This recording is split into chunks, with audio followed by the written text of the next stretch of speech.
9 वर्षाच्या असताना ज्योतिबा फुले अशा एक नावाच्या व्यक्तीशी त्यांचे विवाह झाले.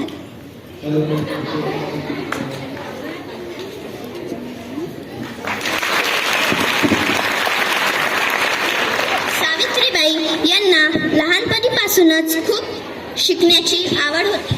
मात्र ज्योतिबा फुले असे नव्हते.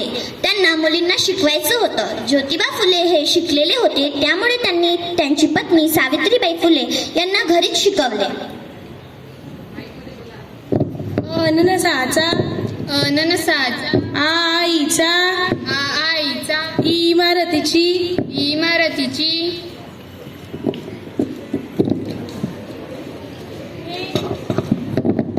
आता तू वाच आणि मी चाललो कामाला.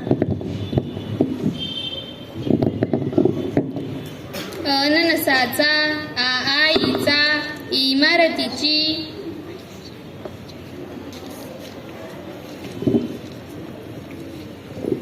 अशा प्रकारे ते आपल्या पत्नी सावित्रीला शिकवत होते.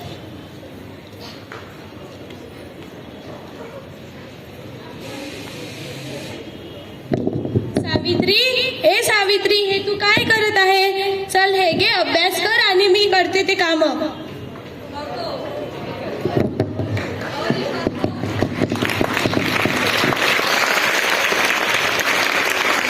अशा प्रकारे ते आपल्या पत्नीला घरचे काम करू देत नव्हते. ते स्वतः ते काम करायचे आणि आपल्या पत्नीला शिक्षणासाठी प्रोत्साहित करत होते. थोडे दिवसांनी ज्योतिबा फुले यांनी सावित्रीबाईंचे शिक्षण पूर्ण केले. सावित्री, आता तुझे शिक्षण पूर्ण झाले आहे, तर आता समाजाला शिकवायचे कार्य कर. पण हा समाज खूप निर्दयी आहे. हा समाज मुलींना शिकू देणार नाही. प्रयत्न तर कर. ठीक आहे, मी प्रयत्न करते. चल येतो मी. सावित्रीबाई घरोघरी जाऊन मुलींना शिकवण्यासाठी पाठवा अशी विनंती करायचे.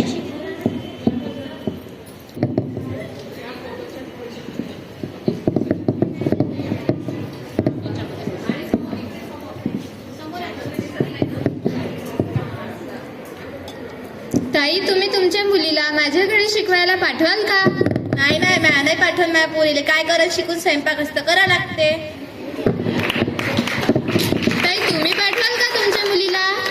नाही मी बी नाही पाठवत माझ्या पोरीले. काय करण शिकून आली मोठी मास्तरीन, पोरीले शिकवायला जा निघितून.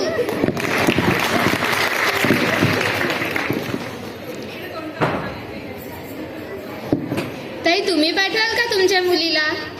हो, मी पाठवणार. तुम्ही हे शिक्षणाचे कार्य खूप छान करत आहात. याच्यात समाजाचीच भलाई आहे. एवढे करून थोड्या मुलींचे आई वडील शिक्षणाला पाठवायला तयार झाले. अहो, ऐकता का? अहो, तुम्हाला माहित आहे का, काही मुलींचे आई वडील माझ्याकडे त्यांच्या मुलींना शिकवायला पाठवायला तयार झाले आहे. हे तर खूपच छान आहे. आता सर्वच आपले आई वडील पाठवणार. सावित्रीबाई शिक्षणासाठी शाळेत जात होत्या तेव्हा त्यांना लोक खूप वाईट साईट बोलायचे, दगडगोटे सुद्धा मारायचे.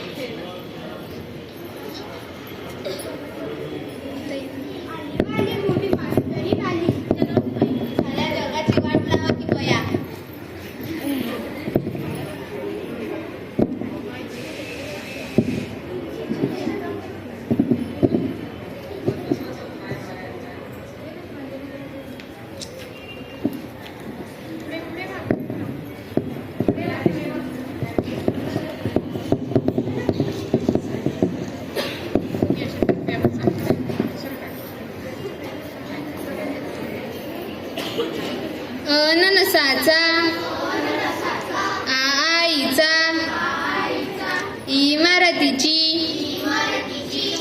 इडलिंबूची.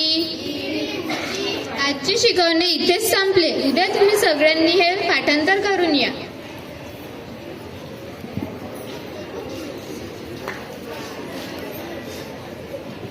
आली वा आली मोठी मास्तरीन आली, मारा हिला गोटे.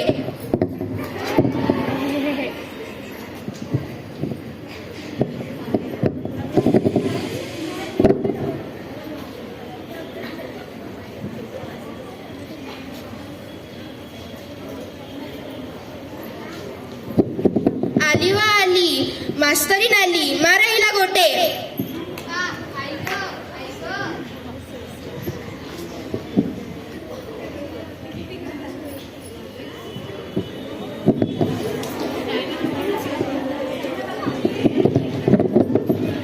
बाई, आज पण तुम्हाला लोकांनी दगडगोटे मारले का? हो बाळा, हा समाज असाच आहे, जाऊ दे. जाऊ दे, तुम्ही आता पातळ बदलवलं. सावित्रीबाई फुले आपल्यासोबत एक पातळ ठेवायच्या, कारण लोक त्यांच्यावर शेण फेकायचे, त्यामुळे त्यांचे पातळ खूप खराब व्हायचे. त्यामुळे ते त्यांचे पातळ शाळेतच बदलायचे. ते पातळ कधी कधी तर रक्ताने भरलेलं असायचं.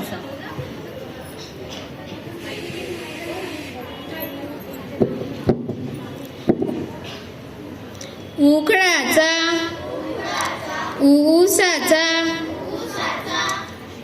एडक्याचा, ऐरणीची.